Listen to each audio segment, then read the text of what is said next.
Before we begin, I want to give a shout out to Crystal Brown for suggesting this video. Thanks, Crystal.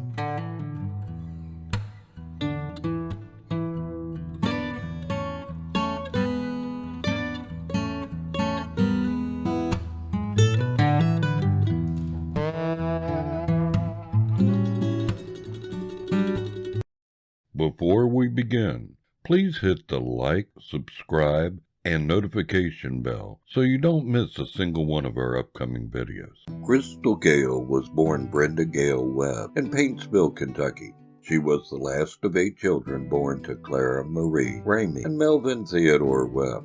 Unlike sister Loretta and her other siblings, Gayle was the only child born at the Paintsville Hospital and not at home. Gayle's father was a coal miner who developed black lung disease. In search of better medical treatment, the family moved to Wabash, Indiana, when Gayle was 4 years old. From an early age, Gayle had an interest in singing. She noted that she could sing before she could walk. The family's new home in Wabash was in an urban setting, so she was exposed to diverse cultural groups and norms, and in turn to various styles of music. She sang along frequently to songs she heard on the radio and was inspired by the music of her sister, Loretta Lynn. Gayle's musical interests were sharpened further in her teenage years. She started singing in church, performed folk songs, and recorded demonstration tapes. With encouragement from Lynn, she began touring during summers in high school. That was at age 16 Gayle performed on the Grand Ole Opry in replacement of her sister who had gotten ill. After graduating from high school in 1970, she signed her first recording contract with her sister's label, Decca Records. Upon signing with Decca, the label insisted that Gayle change her first name from Brenda to any other name. The conflict was due to the fact that Brenda Lee was already signed to Decca at the time. Shortly thereafter, Lynn drove past a sign for the Crystal fast food restaurant and said to Gayle, "That's your name. Crystals are bright and shiny like you." It was then that she changed her name professionally to Crystal Gayle, with Gayle taken from her middle name. Gayle was first managed by Oliver Lynn, Loretta Lynn's husband, after signing with Decca Records. Among her first professional gigs was routine appearances on Jim Ed Brown's television show, The Country Palace. Her debut single was released in 1970, titled "I've Cried the Blue Right Out of My Eyes."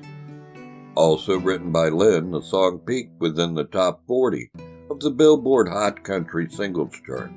The song was followed by another single that reached minor positions on the Country Songs chart, "Everybody Ought to Cry," 1972, and "I Hope You're Having Better Luck Than Me," 1972.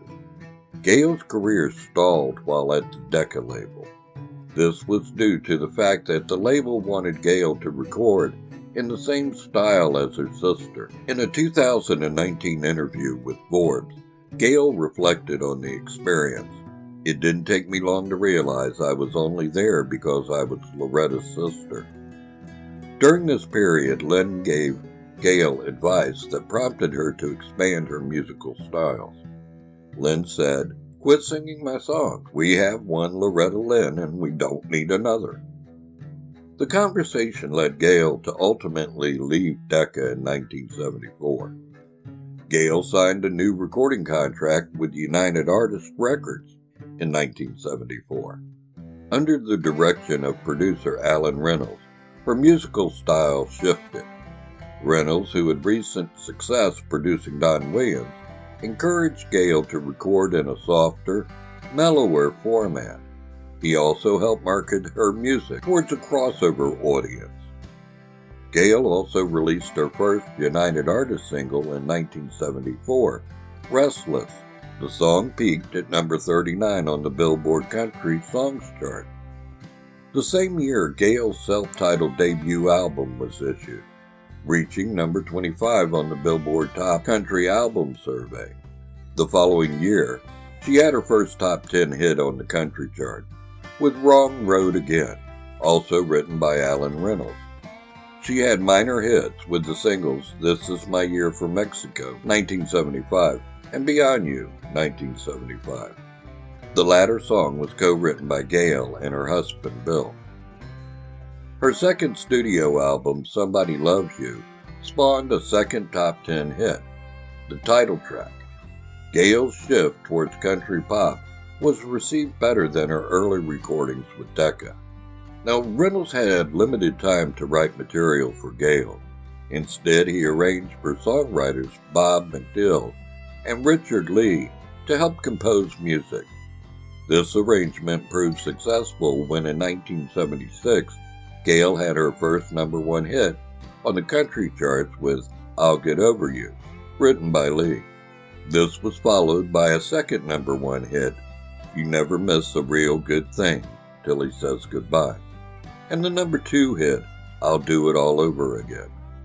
Her third studio album, Crystal, was released in 1976, peaking at #7 on the top country albums chart. Producer Alan Reynolds believed Gayle was poised to have crossover pop success if the right songs were found.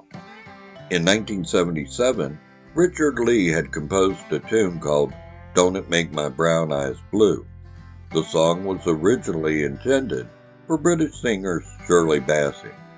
When Reynolds heard the song, he said to Lee, "You're not sending that song anywhere." Gayle recorded the track in one single take. Don't It Make My Brown Eyes Blue was released as a single in 1977, peaking at #1 on the Billboard Country Songs chart and crossing over to #2 on the Billboard Hot 100. Gayle's fourth studio record, We Must Believe in Magic, was also released in 1977. The album peaked at #2 on the Billboard Country Albums chart and #12 on the Billboard 200. We Must Believe in Magic became the first album by a female country artist to certify platinum in sales by the Recording Industry Association of America. It was in 1978 that Gayle earned the Grammy Award for Best Female Country Vocal Performance for Don't It Make My Brown Eyes Blue, while Lee won a Grammy for Best Country Song. In 1978, her first studio album, When I Dream, was released, also reaching #2 on the Country Albums chart. The album peaked at #52 on the Billboard 200 and certified platinum by the RIAA. Its lead single was the Roger Cook-penned Talking in Your Sleep. It became a #1 country single and crossed over to #18 on the Hot 100. Talking in Your Sleep became Gayle's second international hit as well, peaking at #11 in the United Kingdom. The album also included the hit Why Have You Left the One You Left Me For, and the title track. By the end of 1978, Gayle had won Female Vocalist of the Year from both the Academy of Country Music and the Country Music Association. Before departing from United Artists label, her sixth studio album, We Should Be Together, was released. It featured two major hits, Your Kisses Will and Your Old Cold Shoulder. In 1979, Gayle moved to Columbia Records, bringing Reynolds with her. Under Columbia, Gayle began recording more cover versions of songs. Her seventh studio album, Miss the Mississippi, was released in 1979 as well. It featured three major hits, including Half the Way, which became her third crossover pop hit. Miss the Mississippi peaked at #3 on the Billboard Top Country Albums chart and certified gold in sales from the RIAA. Gayle's eighth studio release, These Days, spawned two more #1 singles on the country songs chart, If You Ever Change Your Mind and Too Many Lovers. In 1981, Gayle's ninth studio album, Hollywood, Tennessee, peaked at #5 on the country albums chart.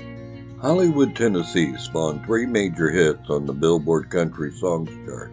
These included the crossover hit, The Woman in Me, and the social awareness tune, Living in These Troubled Times. As Gayle's music crossed multiple genres, she made more appearances outside of the Nashville establishment. Among these were hosting 2 primetime television specials. Gayle would also appear with Bob Hope on his 1979 television special called On the Road to China. For the special, Gayle and Hope taped a performance on the Great Wall of China. The special made Gayle the first artist to film a performance on the Great Wall. So in 1982, Gayle moved from Columbia to Elektra Records. Among the first recordings was a duet with Eddie Rabbitt titled You and I. The song reached number 1 on the Billboard Country Singles Chart and became her second top 10 hit on the Billboard Hot 100. Gayle's first studio album with Elektra would also be issued in 1982, True Love. First produced by Alan Reynolds, when the album was presented to Jimmy Bowen, Elektra's division head, he commented that it rocked too much. For these reasons, Bowen decided to produce 3 additional tracks for the album. True Love spawned 3 singles that all reached the number 1 spot on the Billboard Country Chart. Our Love Is on the Fault Line, Baby What About You, and Till I Gain Control Again. In 1983, Gayle released her next album called Cade the Songbird. It was the first of Gayle's to be produced entirely by Jimmy Bowen. Cade the Songbird peaked at number 5 on the Top Country Albums chart. Among its singles were the crossover hit The Sound of Goodbye and Turning Away. Gayle had further hits from her next studio release in 1985 and 1986. Among these were the number 1 hits Straight to the Heart, 1986, and Cry, 1986. Between 1985 and 1987, Gayle collaborated with country artist Gary Morris on a series of duets, the first being the single Making Up for Lost Time. The song reached number 1 on the Billboard Country list in 1986. The duo would release their collaborative studio album in 1986 titled What If We Fall in Love. And it was in 1988 Gayle released her final album of the decade, titled Nobody's Angel. In 1990, Gayle signed a new recording contract with Capitol Records and reunited with producer Alan Reynolds. The same year, she released 17th studio album, Ain't Gonna Worry. The album spawned several singles, beginning with Just an Old Love. Its 3rd single, Never Ending Song of Love, would become Gayle's last charting single to date. Her 18th studio album came in 1992, called 3 Good Reasons. The album was produced by Buzz Stone. As the 1990s progressed, Gayle recorded material for smaller labels and issuing specialty projects. Her first small label was the Branson Entertainment Group, where she released an album of re-recorded hits titled Best Always. In 1995, she signed with Intersound Records and recorded a pair of gospel studio albums. At the dawn of the new millennium, Gayle expanded her musical interests. In 1999, she released an album of jazz and American standards called Crystal Gayle Sings the Heart and Soul of Hoagy Carmichael, whom Gayle worked with shortly before his death in the early 1980s. Its album featured covers of songs he composed, including Stardust and Georgia on My Mind. In 2000, she released a studio album of children's music titled In My Arms. In 2003, she released her second album of American standard called All My Tomorrows. For several years, Gayle spent time recording her next studio release. She stated the album would consist of covers of country music classics and would be produced by her son, Chris. It was officially released in September of 2019. You Don't Know Me became Gayle's first studio album to chart since 1988, reaching number 40 on the Billboard Independent Albums list. Now looking at Crystal Gayle's personal life. Now Gayle has been married to husband Bill Gatzimos since 1971. The couple first dated in high school, and while Gayle was signed to United Artists Records, Gatzimos attended law school at the Vanderbilt University. Following law school, Gatzimos became Gayle's manager and has since been president of the couple's company, Gayle Enterprises. Okay, that's the end of our video. I sure hope you enjoyed it. If you like this type of video and want us to keep producing them, please like and subscribe. And as always, thank you very much for watching.